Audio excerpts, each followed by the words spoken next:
Boa noite, Flávio. Tá me ouvindo? Boa noite, professor. Boa noite. Vamos aguardar aí o quórum qualificado.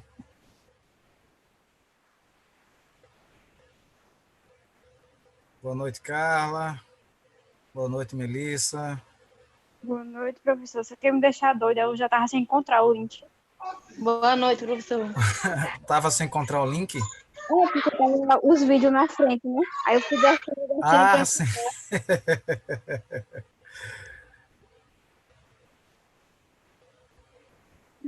A Neemias aí. Eu mandei uns vídeos ali que enquanto o pessoal chega, eu vou ter uns vídeos ali que é de 1 minuto, outros 50 segundos.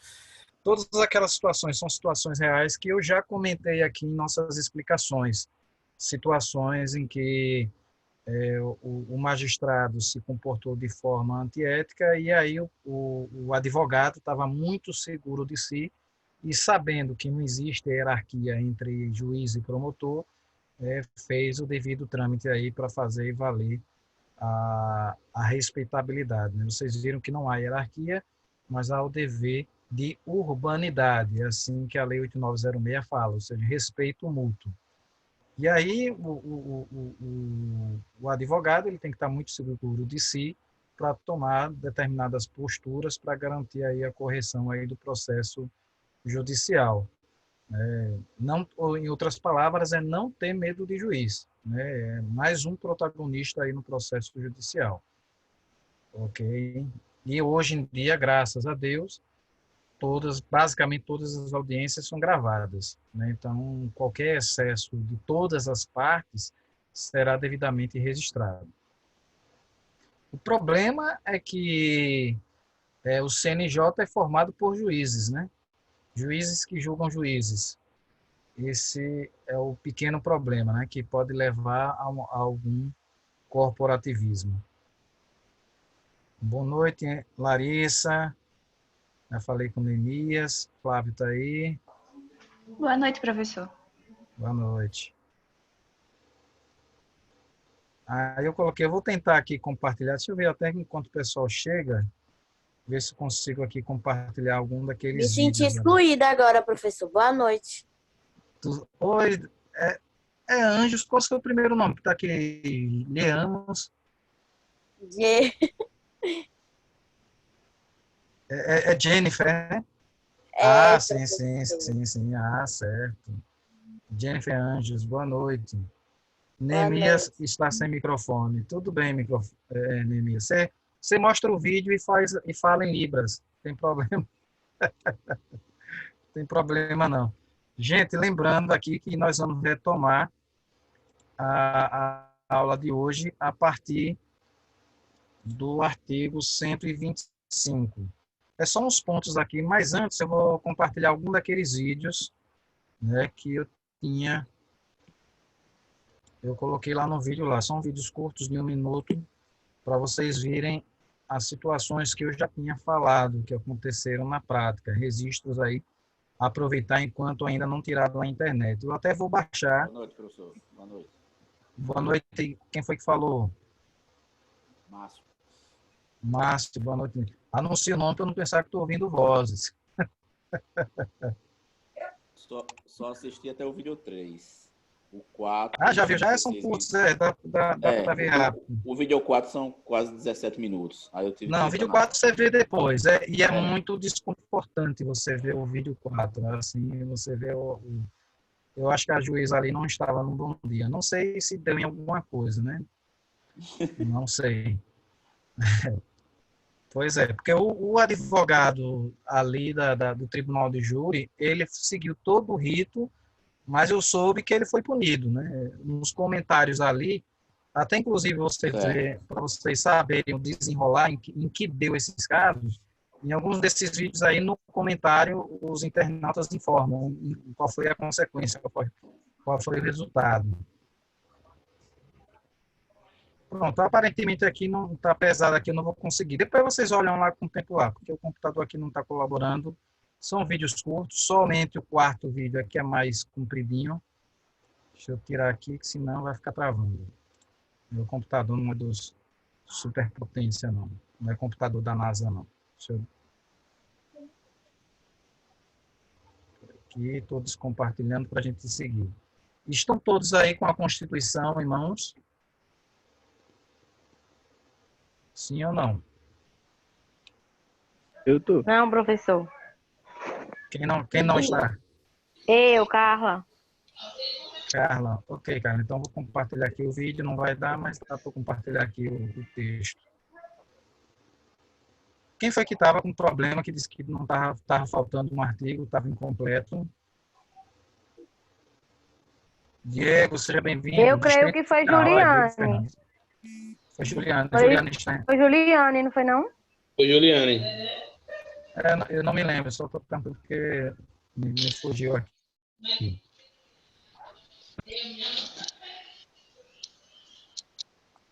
Imprima. Às vezes está um problema. Teve até uma aluna do quinto período que ela teve um problema nesse sentido, na Lei 11.101, que é a Lei de Recuperação Judicial.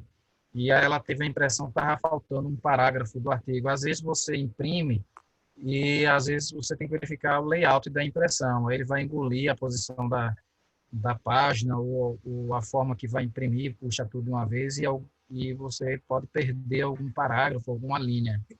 E tem que ter cuidado nesse sentido. Para a prova de vocês não vão ter esse problema se vocês deixarem uma janela em separado com a legislação, né? Eu, particularmente, prefiro, questão, né, de escolha, trabalhar com material impresso, né? Mas é de cada um, né? Não vou traçar regras nesse sentido, vai de cada um. Ok? Deixa eu compartilhar aqui a legislação com vocês. Ficou alguma dúvida em relação ao que nós falamos ontem? Na aula de ontem, nós falamos alguns pontos que não caem em prova, despenca em prova. Quais são? Que é o prazo de 2 anos né, de juiz substituto, né, o prazo seria uma espécie de estágio probatório, né, que é o juiz substituto, que é de 2 anos, e falamos sobre o prazo do período em que o juiz não pode advogar, está impedido de advogar. Alguém se lembra do prazo? 3 anos. 3 anos, exatamente. Isso aí, a CESP e a OAB aí não cai, despenca. Eu gosto muito de perguntar sobre isso. Vocês estão vendo aqui a lei que eu compartilhei aqui? Sim. Sim. Sim. Ok, então vamos retomar daqui do artigo 125. Porque eu não vou colocar todos os parágrafos, eu só vou destacar aqui alguns pontos. Porque eu estou começando do artigo 125? Porque depois eu vou voltar para o artigo 106. Primeiro porque aqui no 125 e no 126 nós vamos falar da justiça estadual. E como acredito que a grande maioria não tem um sonho de ser juiz no Pará, né? Então, em outro estado, né? Então, para vocês saberem o trâmite na justiça. Oi. Essa até me fez uma coisa que eu ia tirar essa dúvida com o senhor. Claro. No caso, eu quero, quando terminar a faculdade, ir para Belo Horizonte. Você quer fazer o quê depois de terminar a faculdade? Ir para Belo Horizonte. Belo Horizonte, certo. E aí, o que acontece? Eu tenho que prestar o AB lá? Você tem que validar o exame lá. Não sei se você passou na ordem, se você tem que fazer a nova prova lá, né? O exame de ordem ele tem validade nacional, a carteira tem validade nacional. Agora, você tem que fazer algum trâmite lá para você validar a carteira lá, né? Se você tirou aqui, para você validar lá. Você não está impossibilitado de advogar lá, mas você tem que seguir um rito administrativo para você ter a licença para advogar por lá. Parece que são 5, salvo engano. Você tem de até 5 estados. A prova é a mesma no Brasil inteiro, né? Em tese, sim. A prova é da Fundação Getúlio Vargas. Antigamente foi da CESP. Por que eu digo em tese? Porque quando você vai verificar lá o gabarito, né, talvez troque a ordem das questões, porque tem lá Sergipe, São Paulo, troca, são gabaritos diferenciados, entendeu? Ah, entendi. Mas, no caso, eu posso, tipo, ir fazer lá já. É isso que eu estou dizendo. Se você vai, logo que você se formar, você já vai para lá, é melhor você fazer por lá mesmo. para você não ter que... A vantagem que se você fizer aqui, você for para lá, você vai estar com a licença de Sergipe, você vai pagar a licença para lá. Ou depois, quem sabe, você pode pedir transferência, né, para sua licença para lá. Mas isso aí é trâmite Mas administrativo que você vê depois, entendeu? eu tenho que pagar os dois lugares, né? Então, se você quiser acumular, existem duas opções. Eu lembro que minha professora de Direito do Trabalho, que ela é dona de um grande escritório aqui de advocacia, ela tinha falado isso na época, né? O estatuto que você tem essa opção tem até salvo 5 licenças, aí ou você transfere, você podia transferir, ou se você quiser, pode ficar com a licença, a sua carteira do AB, validando o exercício profissional em Sergipe ou em Minas Gerais, mas para isso você ia seguir um rito administrativo e ia pagar uma taxa adicional, né? Então, ou você pode transferir, e aí ficaria só lá em Minas Gerais, ou você poderia manter a sua licença para advogar em Sergipe e acumular com a licença com Minas Gerais. Essa minha professora, por exemplo, ela tem a licença Bahia e Sergipe, que muitos optam por fazer isso. Isso é interessante, algumas vezes, quando se tratar, por exemplo, de Justiça Federal, que é a 5ª região da Justiça Federal, por exemplo, se você for fazer uma defesa oral num recurso de 2º grau, você vai ter que ir lá para Pernambuco, né? Então, mas se o caso for da seccional Sergipe, você vai para lá, mas às vezes o pessoal quer ir para outro estado e aí aproveita a licença, né? Mas aí é trâmite administrativo, depois vocês veem isso aí, ok? Ok, Tranquilo? tranquilo. Então, gente, olha, do artigo 125, eu quero destacar aqui o caput e o parágrafo 1º e o 2º. Vamos por partes aqui, acompanhem comigo. O artigo 125 diz o seguinte: os estados organizarão sua justiça, observados os princípios estabelecidos nesta Constituição. Ou seja, o norte, né, quem vai fazer a organização do Poder Judiciário é a Constituição Federal. E é a própria Constituição, e a gente vai finalizar isso na semana que vem, que dá toda a estrutura, né, vai dar a competência dos tribunais regionais, a competência do STF, do STJ, do TST e etc. Né? Então, ela dá essa liberdade. Em outras palavras, vocês vão estudar lá em Direito Constitucional, seria uma competência que se chama subsidiária, ou seja, aquilo que a Constituição não normatiza, o Estado complementa. Ficou tranquilo até aí? Sim. Ok. E aí o parágrafo 1º vai dar algum sinal sobre isso, ele vai complementar o caput, ele vai colocar aqui, a competência dos tribunais será definida na Constituição do Estado, ou seja, qual vai ser, dentro do âmbito de Sergipe, qual vai ser a 25ª vara, qual vai ser a justiça criminal, qual vai ser a vara de família, isso aí vai ser o Tribunal do Estado que vai discriminar, né? Aqui nós temos os fóruns integrados. Isso aí é a organização judiciária do próprio Estado, ok? Seguindo o parâmetro aí da própria Constituição estadual. E aí ele diz o seguinte, ele complementa, né?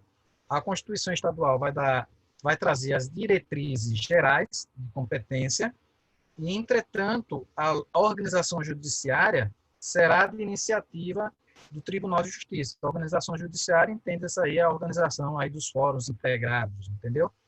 Então, ele está dizendo como é que vai funcionar, ou seja, nada, não vai vir do nada, de forma aleatória, vai seguir o trâmite. A Constituição vai dizer que aquilo que ela não disciplina, a Constituição do Estado vai trazer. E a Constituição do Estado vai dizer a competência, né, dos tribunais. E a organização, como vai ser, onde vai ser o fórum integrado, onde vai ser o fórum de família, onde vai ser o fórum de justiça militar, etc., isso vai ficar a cargo do Tribunal de Justiça. Isso aí é a organização administrativa. Competência é uma coisa, organização administrativa é outra. Onde vai ser a 24ª vara, a 12ª vara, e etc. A 8ª vara, por exemplo, se não me engano, é da Fazenda Pública. Isso aí é a estrutura administrativa que o Tribunal de Justiça que vai colocar. Entendeu? Diferentemente de competência. Tranquilo?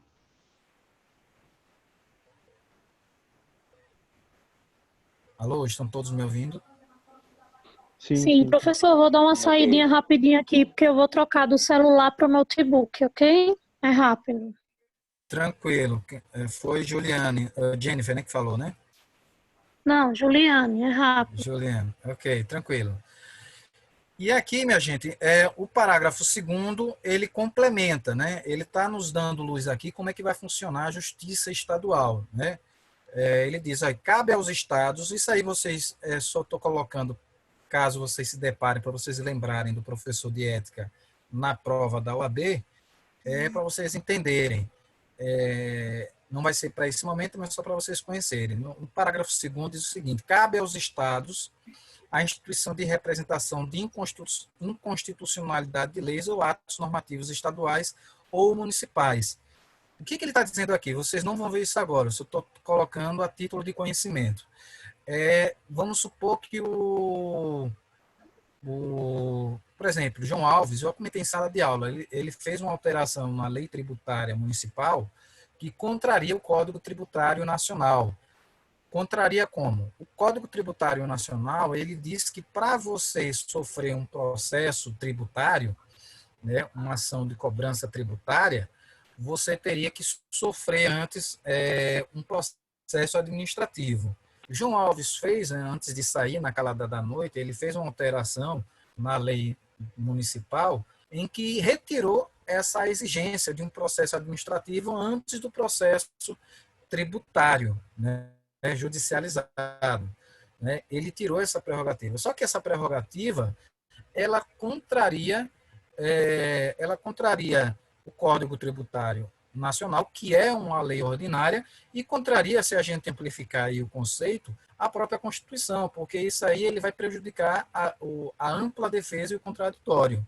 Então, como se trata de uma lei municipal, o parágrafo 2º está dizendo o seguinte, se eu, advogado, né, se Carla, se Diego, quiser entrar com ação de inconstitucionalidade, declaratória de inconstitucionalidade desse artigo, dessa lei municipal, quem vai tratar disso é a Justiça Estadual. Isso não só em lei municipal, coloquei como exemplo aí o que aconteceu dessa lei municipal, mas também lei estadual. Então, o Tribunal de Justiça dos Estados, né, no caso de Sergipe, né, como foi uma lei municipal de Aracaju, quem vai tratar é o Tribunal de Justiça de Sergipe. Ficou claro isso aí para vocês?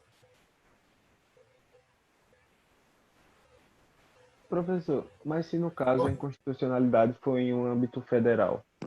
Aí a competência de declaração de ação direta de inconstitucionalidade é o Supremo Tribunal Federal, porque o Supremo Tribunal Federal, de acordo com o artigo 102, ele é, né, olha só que bonito, o guardião da Constituição. Né? Entendo. Entendeu? Foi lei ordinária, foi lei complementar, ou seja, foi lei federal, o guardião da Constituição é o STF, ok? Ok. Tranquilo? Então, por exemplo, vou dar um exemplo claro, né? Talvez aí vocês aí, alguém tem os pais que são aposentados são aposentados funcionário público estadual, alguém de vocês aí?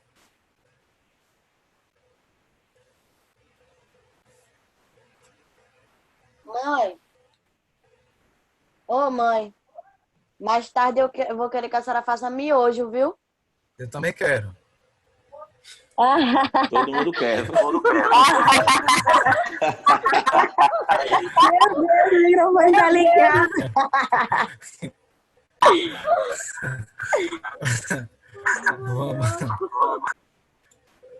Vamos lá, minha gente. Olha.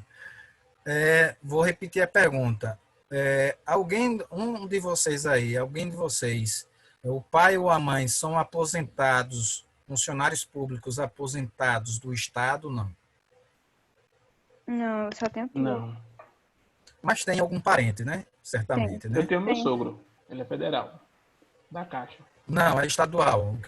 O exemplo que eu vou tratar é estadual. Enfim, deve ter algum parente. Então, o que acontece? Houve a reforma da Previdência. A reforma da Previdência, ela colocou uma taxação X que eu não sei agora de cabeça a taxação, para os aposentados. Ocorre que o governador do estado colocou uma taxação superior à reforma, à lei federal, superior à lei ordinária, né? A emenda constitucional, na verdade, né? A lei complementar lá da reforma da Previdência. Então, vários sindicatos aí entraram com ação direta de inconstitucionalidade, porque a lei estadual ela está indo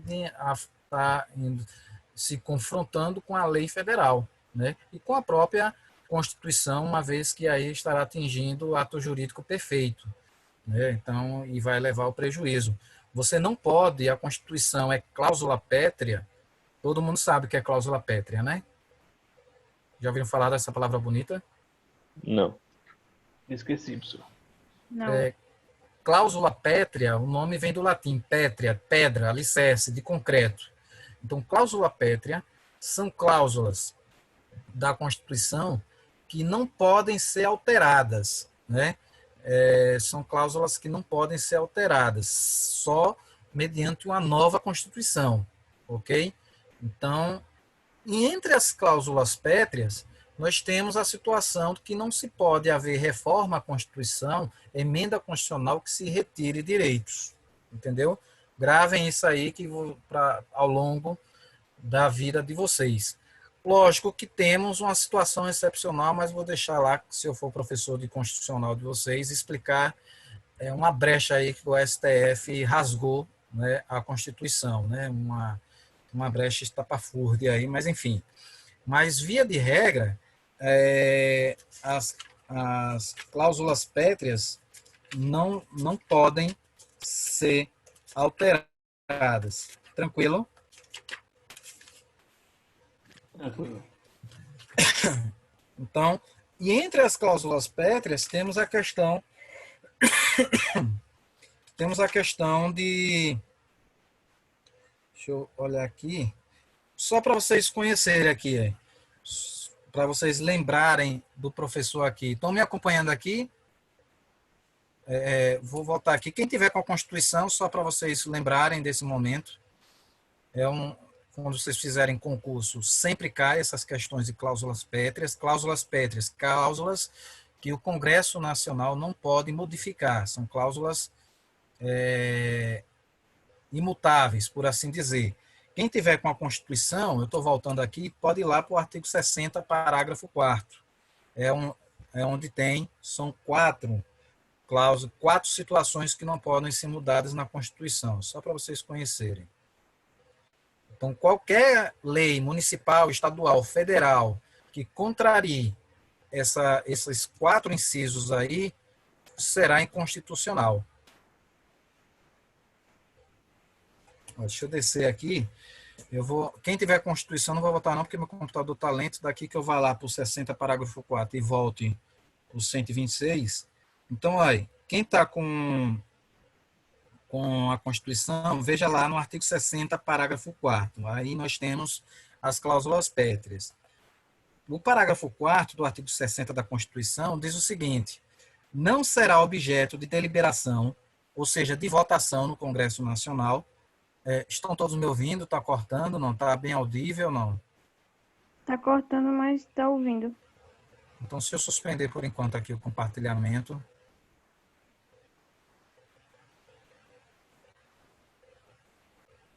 Esses dias de chuva aí.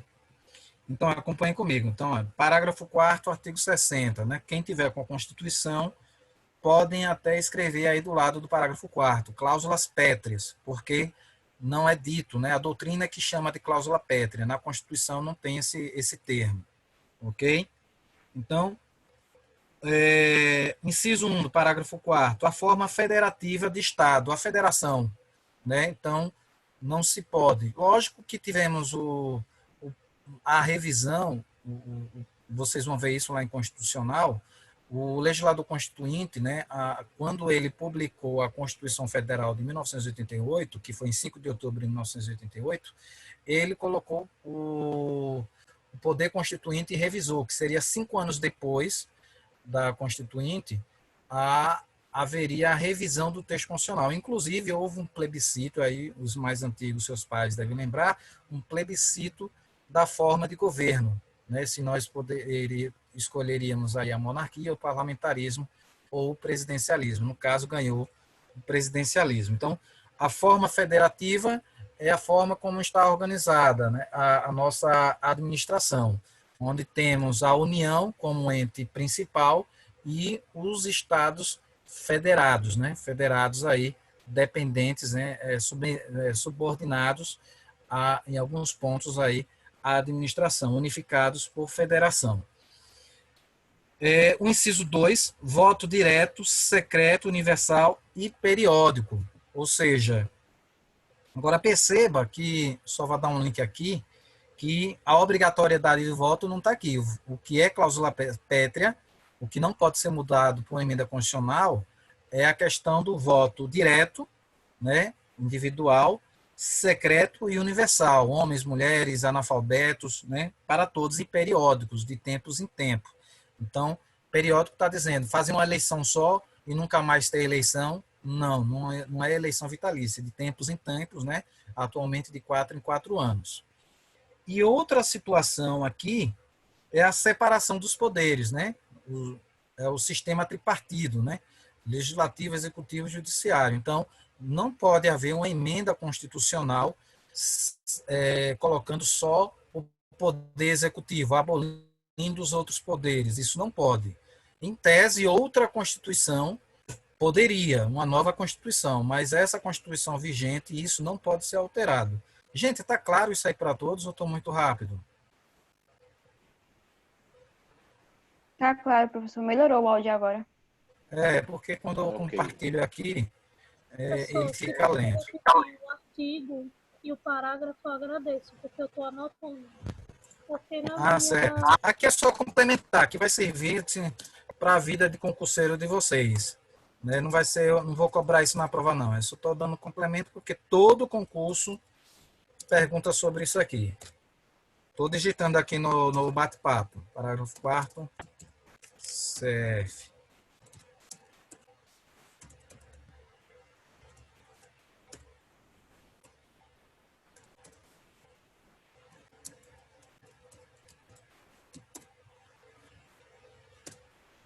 Viram aí? Está aí no bate-papo? Estão enxergando?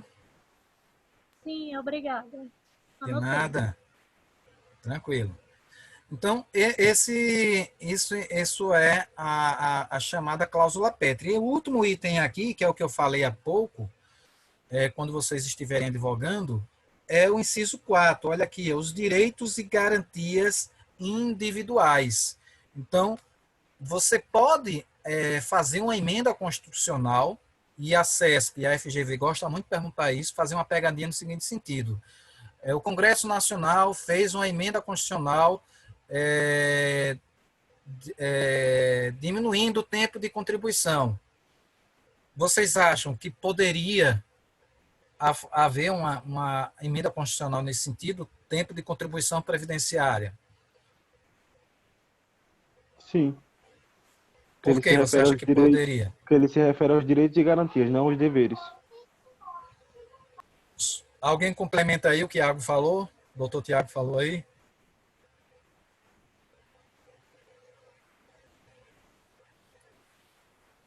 Melissa, Juliane.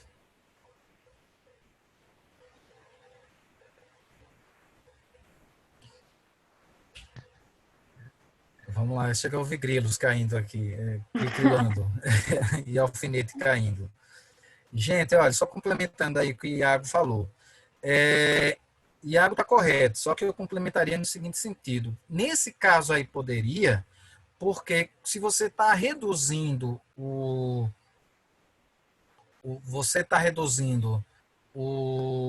tempo de contribuição, você está dando um direito, né? Você está dando um benefício. Ah, tá, eu Então, entendi como se fosse algo ruim, por isso que... Não, nesse caso aí poderia, porque você está ajudando. o tempo de contribuição, você está beneficiando. Então, qualquer alteração que venha beneficiar, ela pode ser objeto de emenda constitucional. Não pode haver nenhuma emenda. Exemplo, quando vocês estiverem em discussões acaloradas aí, em família, sobre a redução da maioridade penal, né? Só para ganhar tempo, não pode, né? Não pode haver uma mudança, uma alteração constitucional reduzindo a maioridade penal de 18 para 14 anos, por exemplo. E por que não? Alguém saberia dizer? Porque, de acordo com o que você falou da cláusula pétrea, seria algo ruim. Seria algo Bom, ruim, exatamente isso. vai entrar numa Iago. discussão aí, mas basicamente seria algo que seria prejudicial às pessoas, a essas pessoas, no caso. Então, por isso- Exatamente. Quem diz isso, né?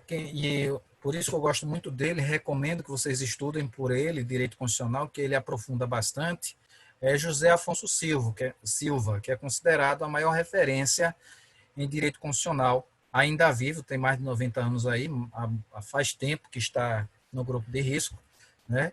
Então, ele, no livro dele, que é muito completo, é uma leitura difícil, muito rebuscada, né? Vocês, talvez, a grande maioria gosta de ler Pedro Lenza, né? Mas tem Natália Masson, que é bem completo, que é uma linguagem bem bacaninha também. Mas, enfim, qual é o entendimento do José Afonso Silva? Que, olha, as crianças e os adolescentes, eles têm um estatuto da criança e do adolescente, com normas específicas, né, que amplificam o direito deles. Então, se eu reduzo, né, e a própria Constituição, né, num determinado artigo lá, que agora eu não me lembro, coloca, né, que são menores de idade ao público menor de 18 anos, com idade menor de 18 anos. E aí, todos esses com idade menor do que 18 anos, né, sobre o aspecto cronológico, vão ser abarcados por uma legislação própria, com algumas peculiaridades, e alguns entendem até privilégios. Aí, concordo com o Iago, entraremos aí numa discussão que não é objeto da nossa aula.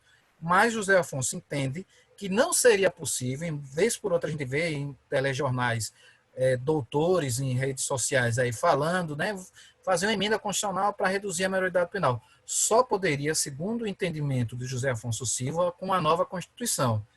No entanto, como uma vez por outra o STF atropela a Constituição, né, enfim, então, eu não acredito, né, se houvesse um quórum, uma pressão, poderia até passar, mas se for pela doutrina constitucional, enquanto cláusula pétrea, por se tratar que esse público de menores de 18 anos são submetidos a uma legislação especial, entendendo isso aí como um benefício, seria um direito e, portanto, aí não poderia ser alterado. Uma dúvida, em relação a, por exemplo, a pena de morte, isso daí também se aplica? Também, né? Também porque está a questão da abolição. Da abolição, não só direito à vida, como está explicitamente, né, no artigo 5º, não lembro agora o inciso, tem um inciso lá do artigo 5º dos direitos fundamentais em que é vedado penas cruéis de caráter perpétuo e pena de morte, entendeu?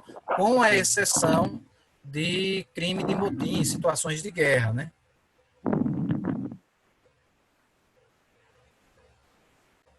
Entendeu? Crimes de guerra, se eu fosse declarado uma guerra no Brasil, poderia haver pena de morte, ok? Então, essa é a exceção.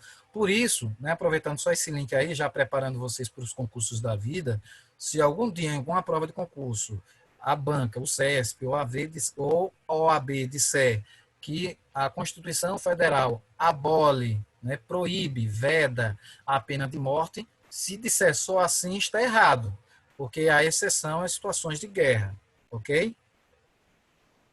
Tranquilo aí para todos? Ok. Então, gente, do artigo... Professor.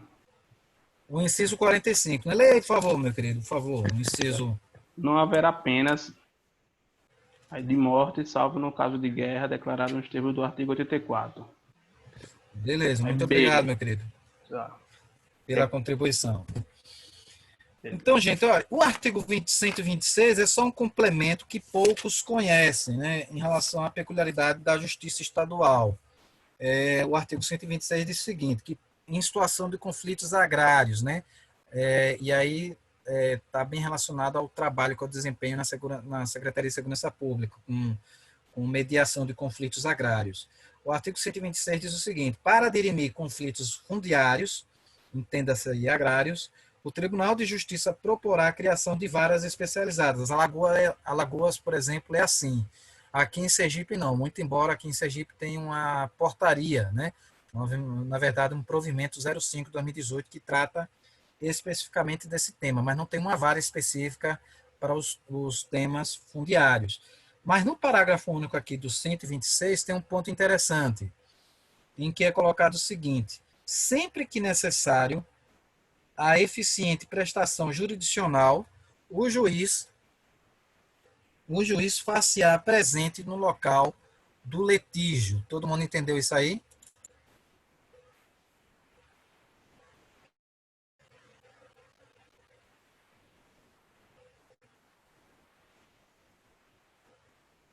Todo mundo entendeu o que eu falei?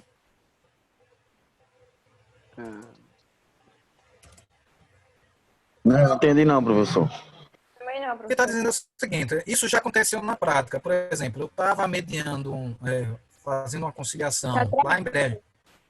Está cortando? Tá.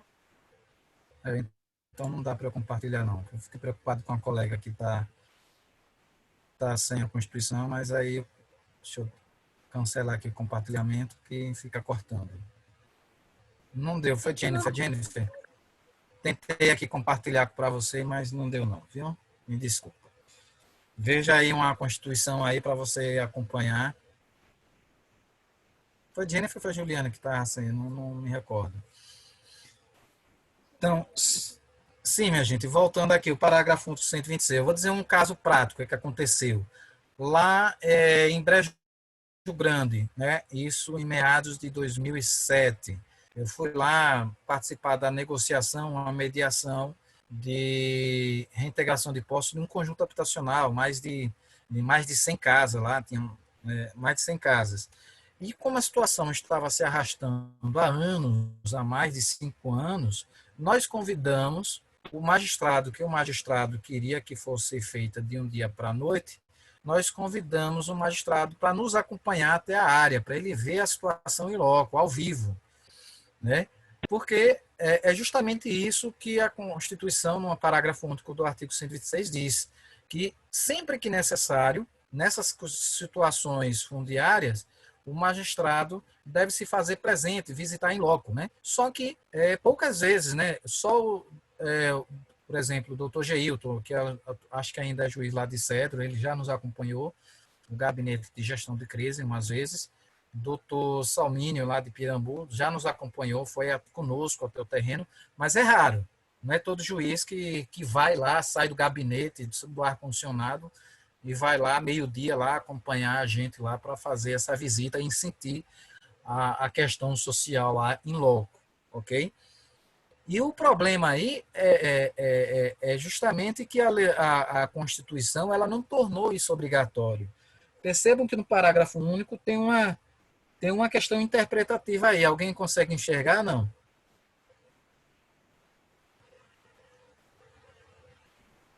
Tem uma carta na manga aqui do juiz. Iago e os demais aí, Melissa, conseguiram enxergar? Qual artigo mesmo? É o artigo 126, estou falando ainda da Justiça Estadual, artigo 126, parágrafo único.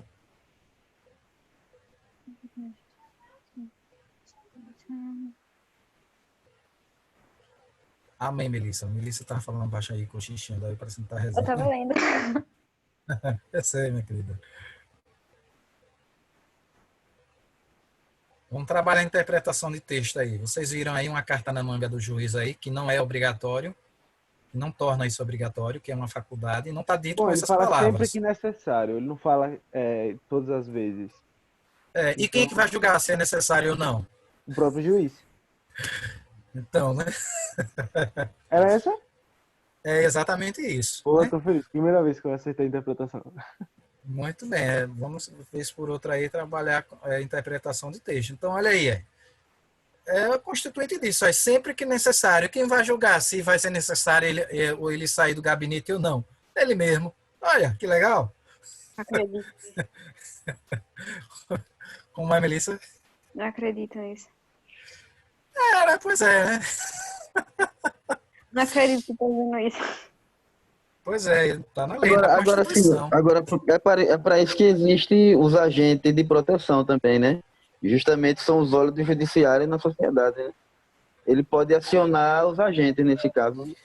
Então, às vezes em que isso que particularmente, né, o Gabinete de Gestão de Crise, que é onde eu trabalho, né, nós convidamos o juiz, eu fiz um ofício para o magistrado, fiz um relatório e justifiquei a necessidade, porque eu, enquanto mediador de conflitos agrários, eu achava naquela situação que seria interessante a presença física do magistrado. Entendeu? Então, para convencer o magistrado, nós conseguimos a presença do magistrado. O gabinete ele existe desde 2006 aqui em Sergipe, o Gabinete de Gestão de Crises e Conflitos Urbanos e Rurais. Então, de lá para cá, que eu vi magistrado ir em loco, foi umas 3 vezes. Entendeu? Quem faz esse papel de mediação é um servidor estadual, professor? Sim, servidor público estadual, exatamente. Concursado nomeado, é concursado, né?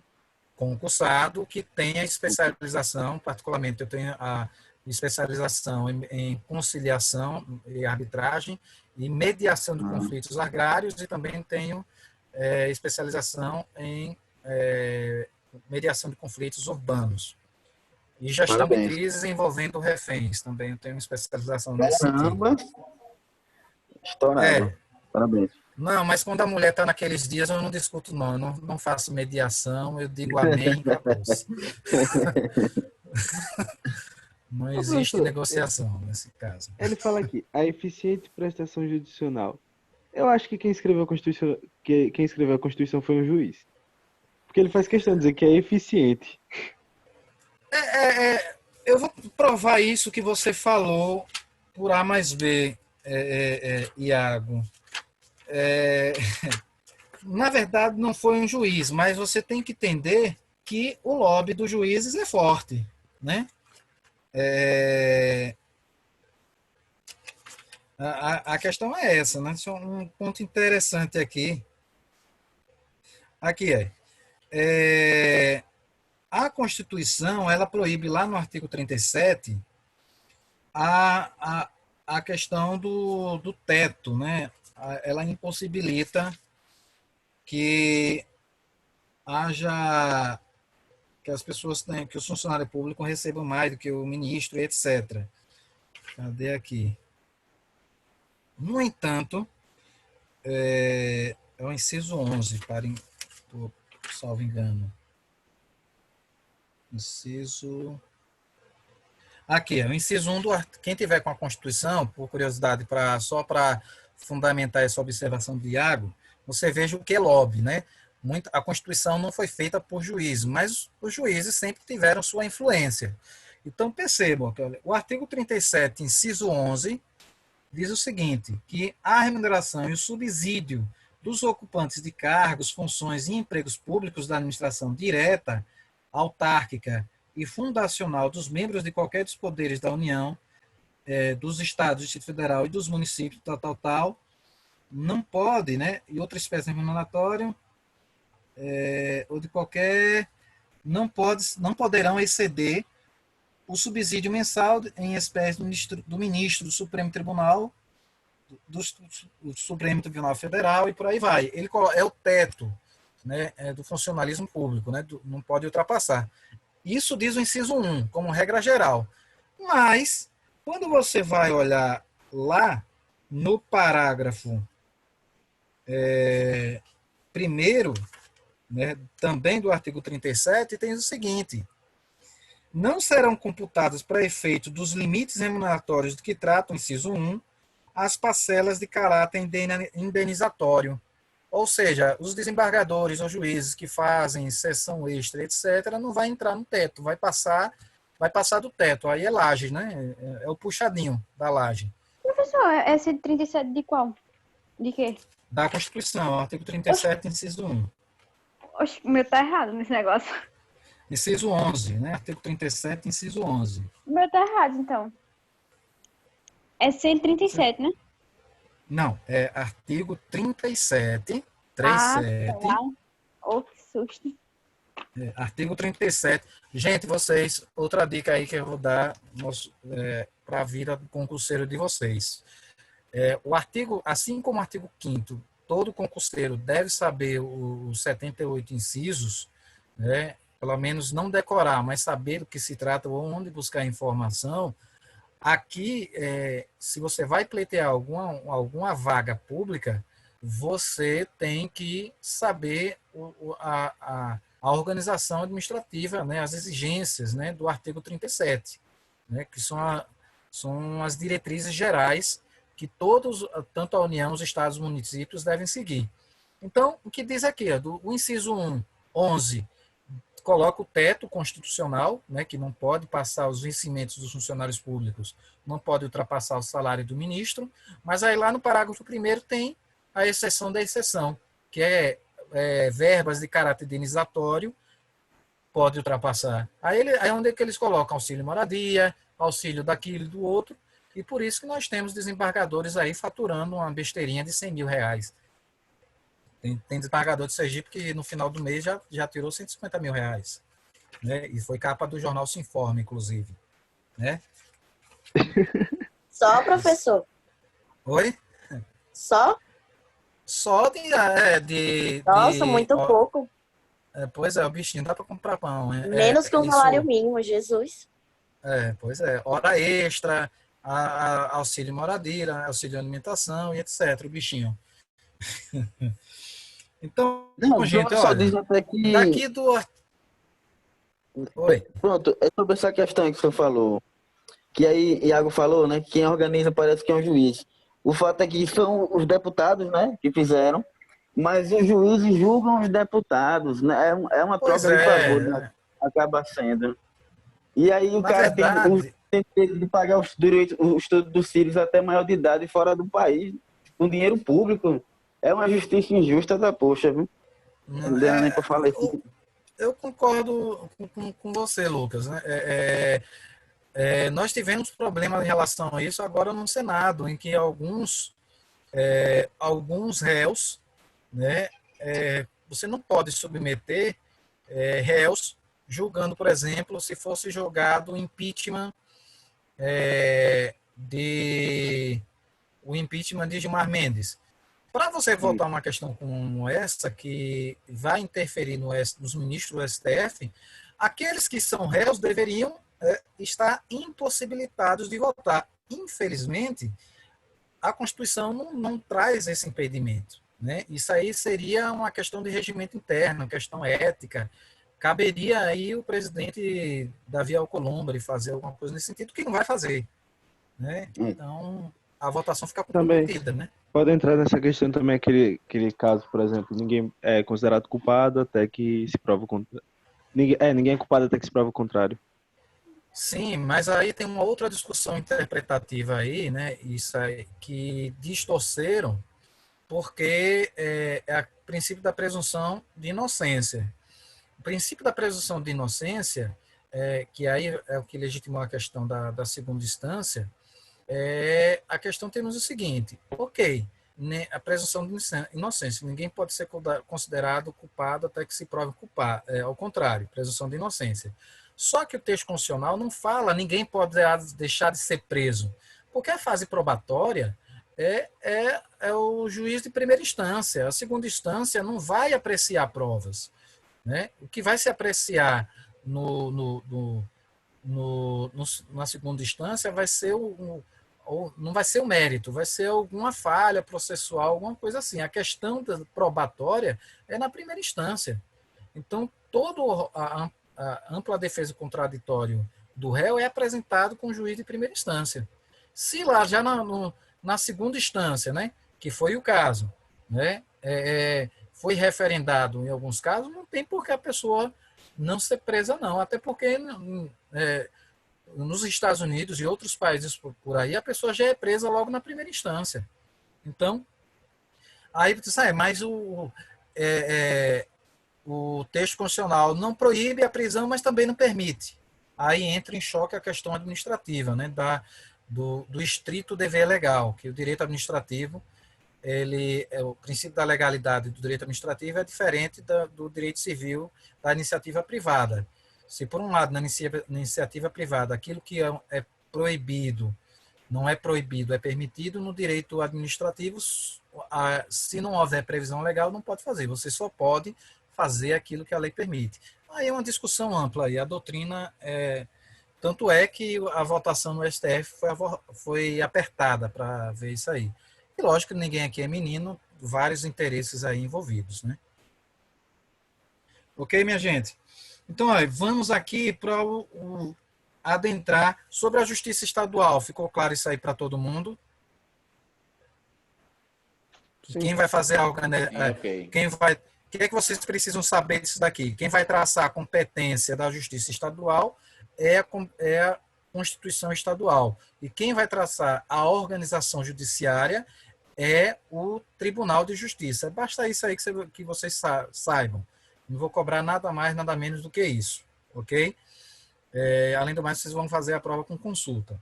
Dito o 126 é essa questão da possibilidade do magistrado se fazer presente, questões fundiárias, só a título de curiosidade, tem previsão constitucional. E agora vamos para o artigo 106, que vamos agora tratar da estrutura da Justiça Federal. Ok? Quem for encontrando aí, me dá um ok, para eu saber que está com a lei, já está visualizando. Artigo 106. Ok. Ok, Diego, ok. Quem mais? Ok. Ok, Márcio, ok. Ok. Melissa, ok. Ok. Iago, Ok. ok. Beleza, Lucas, ok também. Iago, ok. Flávio, encontrou? Quem é que estava em Libras aí? Neemias, ok. É Neemias, né, que estava em Libras aí. Beleza, então vamos aqui, olha. Artigo 106. Fiquem tranquilos, como eu falei, semana que vem nós vamos concluir aqui a estrutura do Poder Judiciário. Nossa prova, para que se eventualmente alguém não estava ontem, é o tópico 1 ao 4. Na semana que vem nós vamos exaurir, vamos concluir aí o nosso assunto da NP1. E a nossa prova é na quarta e na terça-feira eu vou fazer uma revisão geral. Mas antes disso, eu vou mandar um e-mail para vocês. Um e-mail não, vou botar lá no Google Sala de Aula, os artigos sequenciados aí, um estudo dirigido, ok? Fiquem tranquilos em relação a isso. Professor, Beleza? falando em prova, a prova vai valer quanto? A prova vai valer de 0 a 7, ok? Ah, Eu ainda estou estudando se vou colocar uma prova discursiva ou não. Se eu colocar uma questão discursiva valendo um ponto, então eu vou submeter lá no Google Sala de Aula 2 tipos de prova. Uma prova tipo A, valendo de 0 a 6, objetiva, verdadeiro e falso. Por que vou dividir? Porque eu vou programar a prova para vocês receberem a nota automaticamente. Entendeu? Que existe essa possibilidade. E aí a questão discursiva eu vou avaliar em separado. Então a prova vai valer de 0 a 7 e as atividades que vocês fizeram até agora de 0 a 2 e aquela primeira atividade que eu coloquei do texto de ética de Renato Nalini, valendo de 0 a 1. Ok? Que vocês vão entregar, o prazo é a data da prova, dia 13 de maio. O senhor agora falou que ia eu não tenho colocar nenhuma atividade. Eu Vai vou colocar entregar, como uma né? atividade lá, ainda não coloquei, mas eu vou colocar. Isso mesmo. Porque eu não tenho nenhuma atividade ainda, não fiz nenhuma. O senhor Só- falou que tem Mas atividade, quem né? não fez pode entregar. Quem não fez atividade, independente está fora do prazo, eu vou receber lá. O sistema só vai colocar observação, né, fora do tá prazo. Mas eu só Entrega coloquei pelo os prazos Classroom para mesmo, né? controle. Pelo Classroom, né? Eu prefiro Sim. que o que vocês entreguem por lá, pelo Google Sala de Aula, porque em termos de dados, o que ele vai exigir é basicamente o que quando é que eu vou enviar, Neemias? Esse final de semana, entendeu? Até antes da nossa próxima aula eu vou enviar. É porque eu vou começar a elaborar a prova e tal. E aí, elaborando a prova, é que normalmente eu monto o estudo dirigido. Fique tranquilo em relação a isso, viu? Antes da nossa próxima aula, eu devo estar mandando para vocês. Professor, Ok? Oi. Mas o prazo vai ser só para próximo da prova, né? Porque semana que vem é toda de Não, prova. o prazo vai ser na data da prova. O prazo daquela atividade de Renato Nalini, o prazo de entrega é a data da prova. Ah, certo. Ok? Fiquem tranquilos em relação a isso. Não tem sofrimento, não. Tranquilo? Sim, voltando aqui. Mais alguma pergunta, minha gente? Aproveitando aqui a pausa. Alguma pergunta? Ok, vamos lá. O artigo 106, nós vamos ver a estrutura do Poder Judiciário. Lá naquele material do PDF de vocês, tem um fluxograma muito interessante. Eu até vou colocar lá, acho que eu não coloquei o fluxograma, não lembro se eu coloquei. Mas está no PDF, que está na página 9, salvo engano. Só para vocês visualizarem. Aqui eu estou mostrando na lei, na Constituição, para vocês saberem buscar informação. Mas lá na apostila, na página 9, o material em PDF EAD tem o fluxograma. O artigo 106 tem o seguinte, estão todos aí me ouvindo? Sim. Acompanhem comigo aqui. O artigo 106 diz o seguinte, são órgãos da Justiça Federal, tribunais regionais federais, e olha aqui o inciso 2, os juízes, não podia deixar de ser diferente. Juiz, vocês já sabem, que não é uma pessoa, é um órgão, né? Já o artigo 93 lá já dizia isso, mas para quem não entendeu, o Constituinte reforçou. O juiz não é pessoa, não é ser humaninho, é um órgão. Ok, minha gente? Ok. Ai, ai. Só pra... Se vocês não entenderam, aqui o Constituinte está desenhando. É porque sempre eu lembro do exemplo do porteiro.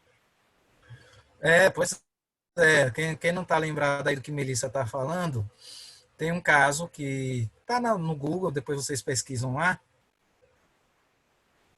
Não, todas as atividades, a única atividade que eu ainda não coloquei, Neemias, que não está lá, é aquela do trabalho do texto de ética, que eu agora vou transformar em atividade. A única que está de fora é aquela, entendeu? Que foram aquelas questões, 6 questões que eu passei para vocês. Ok? Não, foi 4. Foram 4, né? Então, eram 6 para vocês. Eu vou colocar 6 lá, porque salvo engano combinado para vocês, eu ia colocar 6, vocês iriam escolher 4. Né? Sim, sim. Aí eu vou colocar 6 lá, mas vai seguir a mesma regra. Das 6, vocês vão escolher 4, porque aí vai ficar o livre-arbítrio de vocês, entendeu? Certo. Para facilitar. Isso, eu vou colocar lá, fiquem tranquilos. Ok? Mas aí, como eu estava dizendo, eu prefiro que vocês respondam por lá, entendeu? Porque eu tenho um controle de devolver, e aí tem lá o que foi atribuído, o que é que eu já respondi ou não. Porque mandando por e-mail, fica tudo misturado e complica, entendeu? Então, mas se não conseguir, às vezes o sistema pode dar algum problema, mas uma hora você acaba conseguindo. Ok? Mas se chegar no dia da prova e você não conseguir, pode mandar por e-mail mesmo. Não tem problema não. Não vai ficar sem nota por causa disso não. Ok? Então, gente, olha, o artigo 106 da Constituição está nos dando aí a estrutura da Justiça Federal, né? É formado pelos tribunais regionais federais e por eles mesmos, né? Os próprios juízes. Quando você passar no concurso para juiz, você deixa de ser uma pessoa, né? Informe isso em casa. Mamãe, passei, sou juiz, não sou mais um ser humano, né? Sou um órgão. O pior é que isso é fato mesmo, né, professor? O senhor fala, isso é verdade, né? Real, né? É como se o cara fato, virasse né? um semideus, né? É fato, né? Ele tem direito ele tem direito de se achar assim, só está na Constituição. Como se fosse um filho do trovão, né? Uma coisa, uma pessoa lá acima do... De viagem. Filho de Odin, por aí. É por aí. Na hora que você é nomeado, você vira um semideus. Aqui tá, recebe o bastão constitucional. Ok, vamos lá, minha gente. Olha, o 107, eu já falei dele, né, de forma genérica, né, na estrutura do Poder Judiciário. Ele apenas aqui, o legislador constituinte, ele não precisaria repetir, mas aí parece que ele quis reforçar o poder do juiz. Ele acaba repetindo a mesma coisa que ele já tinha dito antes. aqui no artigo 107 temos os tribunais regionais federais compõem-se de... Aqui, só para vocês entenderem como é formado, né? O mínimo, perceba, o mínimo, né? De 7 juízes. Por que o mínimo? Num determinado momento lá, do artigo 93, 95, eu falei para vocês, não lembro aqui qual foi o inciso, né? Que o número de vagas da comarca vai depender do aumento da população. Então, vai depender, né? Achei aqui, né? Está lá no inciso 13. Está o seguinte, né? Se vocês não marcaram, marquem. O número de juízes da unidade jurisdicional será proporcional à efetiva demanda judicial, ou seja, se a demanda, né, o número de juízes estiver pequeno, não estiver comportando, por exemplo, demandas, a vara de família tem muita demanda, então tem poucos juízes, então vai amplificar o número de vagas. E também a respectiva população. Então, lógico, se, eu não sei atualmente a população de Sergipe, acho que está mais de 2 milhões, não sei dizer ao certo. Mas em algum momento, né, as pessoas vão continuar seguindo o mandamento bíblico, crescer e multiplicai-vos, né? Isso vai continuar, alguns fazendo mais, né? Lendo, tem alguns só leem, que nem meu avô, que teve 33 filhos, só leram essa parte da Bíblia, né? Alguns, né? Então, a população vai aumentar. E aí, aumentando a demanda populacional, vai aumentar a demanda de processos judiciais. Por isso que o Constituinte colocou aqui um mínimo. Entendeu? Ficou claro isso aí para vocês? Sim. E aí, certo, professor. E aí, quem é que vai determinar? Aí vai ser a organização judiciária, os estados e os tribunais regionais federais é que vão organizar o número de vagas, né, para juízes nesse sentido. O que é fixo, que não vai alterar, né, por disposição constitucional, é o STF e o STJ, né, que está fixo lá, 11 ministros lá do STF, ok? E aí, prosseguindo aqui, voltando aqui para o 107, mínimo de 7 juízes recrutados, quando possível, na respectiva região e nomeados pelo presidente da República. Nomeados, né? Dentre brasileiros com mais de 30 anos e menos de 65 anos. E aqui ele prossegue, né? Como é que quem vai preencher os requisitos para ser nomeado, né, como desembargador federal? Percebam que o legislador constituinte, isso, Neemias, ainda vou colocar, viu? Alguém responda aí, digita aqui no bate-papo para Neemias, né? Não sei se ele está me ouvindo. Eu ainda vou colocar. Né? Neemias, você está me ouvindo? Ah, perfeito. Então, olha, perceba que o legislador constituinte ele começou falando dos peixes, né? Do quinto constitucional, né? Um quinto dentre advogados com mais de 10 anos, né, de efetiva atividade profissional e os membros do Ministério Público. Então, um quinto aí, né, vão compor aí os tribunais, se tornarão desembargadores. Deixa eu só concluir aqui o inciso 2, Melissa. Foi Melissa, não foi? Conclua. Pronto. E aí ele começa falando do quinto constitucional, que eu falei isso na aula de ontem, e no inciso 2 ele fala dos juízes de carreira, os juízes de primeira instância, né? As demais vagas, mediante promoção de juízes federal, perceba que reduziu, olha, com mais de 5 anos de exercício. Antes, lá na Justiça Estadual, no 93 lá, ele coloca juízes de 10 anos, salvo engano. Aqui ele diminuiu para 5 anos de exercício. Ok? E aqui, olha aquele critério, antiguidade e merecimento, né? Fecharam. Fala, Melissa. Não, é porque esse inciso primeiro, ele repetiu a mesma coisa que já estava no artigo 94. É aquilo que eu falei, não precisaria. O legislador constituinte aqui tipo dizer, se você não entendeu o que eu disse antes, eu vou dar uma reforma. E ele vai repetir outras vezes aqui. Quando ele for falar dos tribunais do TST, dos tribunais de trabalho, não sei o quê, ele vai repetir essa mesma coisinha. É como se você para reforçar, se você não entendeu. Tá bom. Entendeu? É isso mesmo. Mas você vai perceber, Melissa e todos os demais aí, que alguns dispositivos constitucionais aqui, o legislador acaba se repetindo desnecessariamente, ok? E aí acabou... No 94 é mais completo, eu achei. Lá no 94 ele explica melhor, né? Ele fala mais. Sim, o 94, o 93, 95, ele já traça de forma a regra geral, não precisaria colocar aqui, já deu para entender lá, né? Não precisaria. Então, eu acho que o 94 fala de forma geral, já o outro ele fala em relação ao juiz do trabalho, porém não precisava. Não precisaria, porque se for para delimitar alguma regra específica de como seria, por exemplo, para discriminar de forma, dar um caráter objetivo, o que seria antiguidade e o que seria merecimento, isso que pode delimitar isso é uma portaria interna do próprio tribunal, né? Então não precisaria colocar dentro da Constituição repetindo a mesma coisa que já foi dito antes. Enfim, vocês já estão começando muito. Quero dar parabéns para vocês, estão no primeiro período, já estou começando a enxergar algumas falhas do texto constitucional. Ele é muito avançado, né? Como eu falei, o anteprojeto da Assembleia Constituinte previa 512 artigos e foi reduzido para 250. Ainda é um dos mais longos, porque, salvo engano, a Constituição da França tem apenas 89 artigos.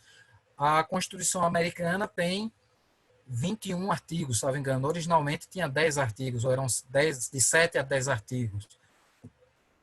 Complementado. Mas, professor, como é que isso funciona, né? 10 artigos apenas na Constituição americana.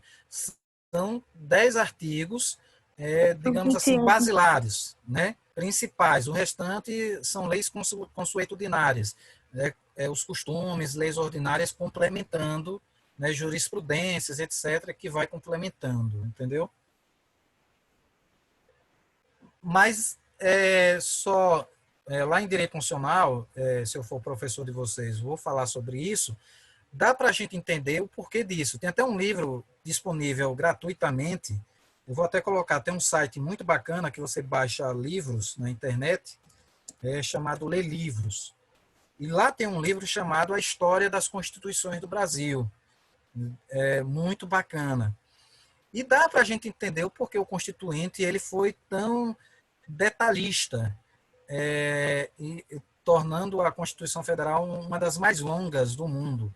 Por quê? Porque estávamos num processo de redemocratização. Talvez ele quisesse, né, isso é avaliação nossa, talvez ele quisesse não deixar brecha para que aquele momento histórico não se repetisse. Então, ele quis deixar tudo amarradinho para evitar um déjà vu histórico, entendeu? Esse é o meu entendimento. Então, gente, olha, em relação à organização aqui da Justiça Federal, tranquilo aqui para vocês? Então, da Justiça Federal, eu vou cobrar basicamente isso, para vocês entenderem de forma superficial, assim, como é que ele funciona. Eu não vou cobrar essa parte aqui, recomendo que vocês leiam, apenas para conhecimento, o artigo 108, né? E o artigo 109, para vocês entenderem a competência, né? Que é um conhecimento que vocês vão precisar quando vocês forem advogar. O que é competência da Justiça Federal? Né? O que é competência dos juízes federais? Isso que vai dizer o artigo 108 e o 109. Eu não vou cobrar isso agora, ok? Eu só quero que vocês entendam aí o artigo 106 e 107, que é a estrutura. Tranquilo? Sim. Beleza. Do artigo 106 e 107, vamos para o artigo 111. Quem já chegou aí, está vendo o 111, dá um ok aqui. Sim, ok. Beleza. Então, aqui no artigo 111, mais uma vez, obrigado, meu gente.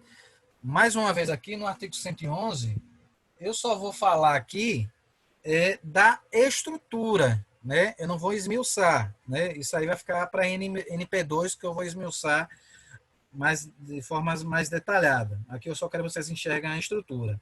Então, aqui, o artigo 111, ele fala dos órgãos da Justiça do Trabalho. Então, temos 3 incisos.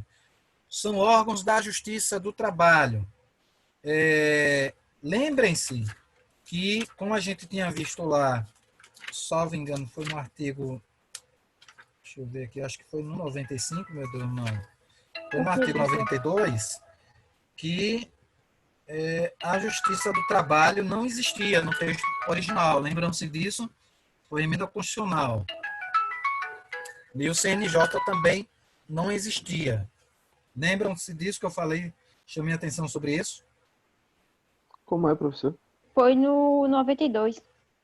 No artigo 92, Disposição geral. eu lembrei para vocês que o texto original, ou seja, quando o legislador constituinte publicou a nova Constituição do Brasil, em 5 de outubro de 1988, não existia previsão como órgão do Poder Judiciário o CNJ e não existia como órgão judiciário o Tribunal Superior do Trabalho. Ok? Lembrem-se disso.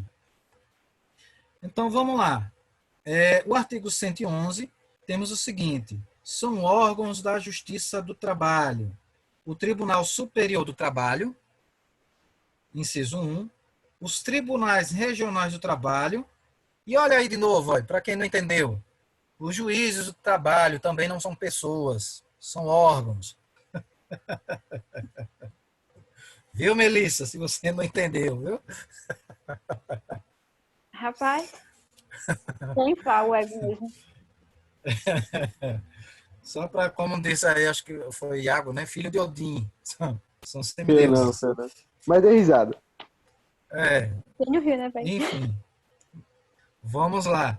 E artigo 111-A, aqui complementando, né? Que foi objeto da emenda constitucional. Ele diz como é que é composto, né? Como está organizado aí. O artigo 111-A.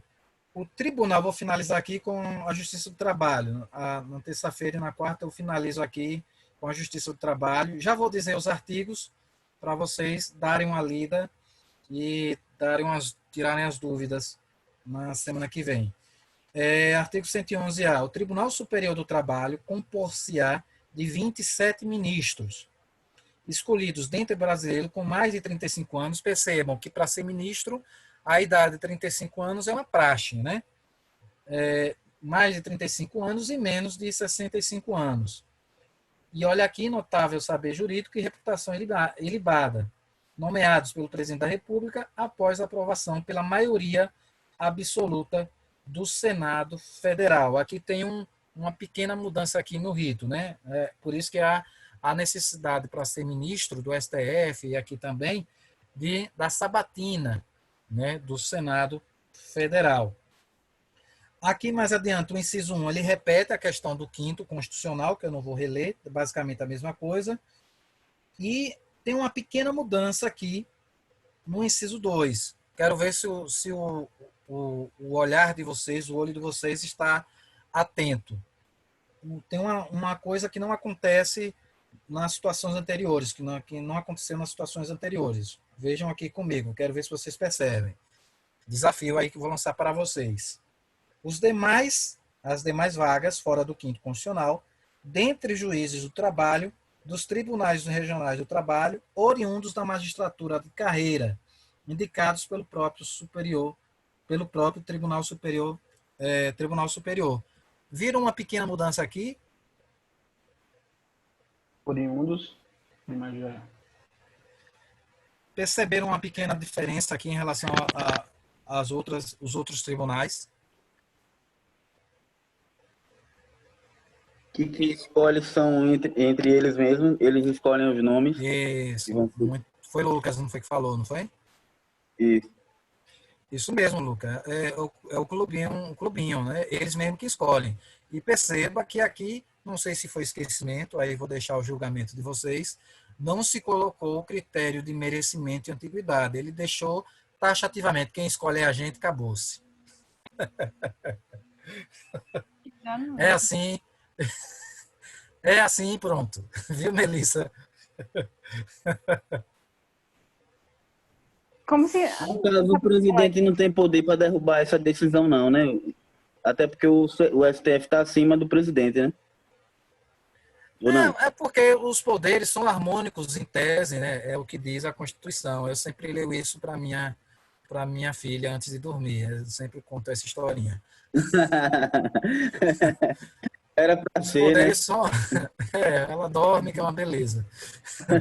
Os poderes são harmônicos entre si, né? Então, independentes e harmônicos entre si. Essa é a premissa. Gente, olha, eu vou digitar aqui para nós finalizarmos a aula de hoje o dever do lar para vocês, os artigos para vocês darem uma lida. Falei hoje aqui do artigo 111, do 111, 111A. Não vou explorar o 114, mas é interessante vocês darem uma olhada.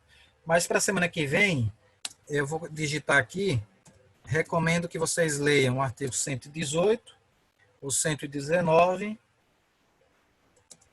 o 122, 123. Deixa eu mudar aqui. O 102. Ou ainda hoje, eu não sei se vocês viram que eu disponibilizei já o link da aula de ontem. Vocês viram? Sim. Professor, Não? Oi, quem está falando? Jennifer, Oi, Jennifer. Pois não? me recorde uma coisa que se o senhor falou, eu infelizmente não prestei atenção. Vão ser quantas questões a prova? Então, se forem 6 questões objetivas, eu estou pretendendo colocar 12 questões de verdadeiro e falso, cada uma valendo meio ponto, e uma questão discursiva. Então, serão 13 questões para uma hora de prova. Ok? Questões bem tranquilas aqui dentro da lei, não tem bicho. Já fiz prova com 32 questões, então você está dentro da média. E todo mundo tirou nota alta, viu? A maioria tirou 8, 9. A maioria tirou 8, 9. Então, fica as provas... As provas que eu coloco, tá aí Melissa aí, pode fazer uma consultoria com a irmã dela, as provas que eu coloco, para quem estudou, quem acompanhou as aulas, faz a prova tranquilamente. Okay? Mas eu acho que ela pegou... Foi consumidor, Oi, não fala. foi? Foi consumidor? Foi consumidor, isso mesmo. Eu acho que foi Professor. consumidor a matéria. Exatamente. E foi, acho que não sei se foi na turma dela, que eu coloquei uma prova de 32 questões. Não sei se foi na turma dela ou foi na turma anterior do 10º período. Mas enfim. Mas o pessoal tirou nota boa. Quem acompanha as aulas não costuma tirar nota baixa, não. Um ou outro focado, tem algum outro focado às vezes que faz questão de tirar nota 1. Como eu disse para vocês, eu nunca, em toda a minha vida, eu tenho basicamente mais de 20 aulas aí lecionando, eu nunca dei nota 0, né? Então, todo aluno que assinou a prova, eu entendendo que ele sabe ler e escrever, eu dei um ponto, né? Professor, então, no caso, o senhor ainda está resolvendo como será a prova ou vai dar essas duas opções? Não, eu tenho, digamos, 99% de chance de ser 12 questões objetivas e uma discursiva. Ok? Se não for 12 questões objetivas e uma discursiva, se ela for toda objetiva, serão 14 questões objetivas, de verdadeiro e falso, que aí vai ser de 0 a 7. Entendeu? É que eu estou estudando aí a possibilidade de eu colocar discursiva ou não. Professor. Uma discursiva não. Se colocar discursiva é só uma. Professor. Oi. O senhor é fã da CESP? Não é que eu sou fã da CESP, é que se você está preparado para a CESP, você faz uma questão da FUNCAB, você faz uma questão da CESGRAN Rio e de todas essas outras aí, entendeu? Você está preparado. Você está preparado para fazer qualquer banca. Porque a CESP é o seguinte, ou você sabe ou sabe. Não tem meio termo. A errada não acerta também no senhor. Não vai ser assim não. Então, a linha das questões que eu escolho normalmente é a linha da CESP e da FGV, que é a OAB, ok? Tranquilo, minha gente? Olha, coloquei aqui no bate-papo as questões, ok? Os artigos para vocês darem uma lida, que será objeto da nossa aula, na semana que vem. Ok, minha gente? No mais, bom final de semana. Fiquem com Deus e bons estudos aí, ok? Obrigado, professor. Uma boa noite. Um abraço, minha professor. gente. Boa noite. Boa noite. Tchau.